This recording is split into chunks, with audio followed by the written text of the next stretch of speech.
আসসালামু আলাইকুম। আজকে শুটকিগুলো দিয়ে একটা ভর্তা তেলে দিব। এখানে পেঁয়াজ রসুন কাটছি। এই যে তেল বেশি গরম হয়ে গেছে,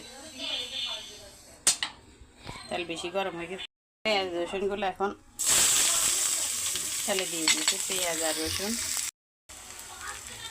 পেঁয়াজ রসুন কালার হয়েছে, এখন দিয়ে দিলাম মরিচের গুঁড়ো, লবণ,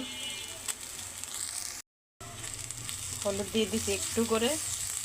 এখন দিয়ে দিব সেই ধুয়ে রাখা শুটকি, পানি দিয়ে দিছি। ফাইনালি হয়ে গেছে আমার শুটকির ভর্তা।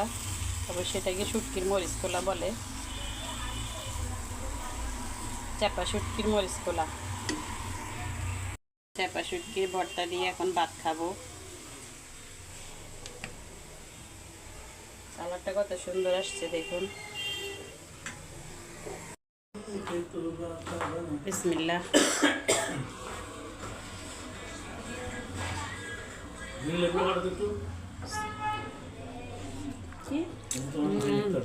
অনেকদিন পরে সেই মজা চাপা শুটকির ভর্তা।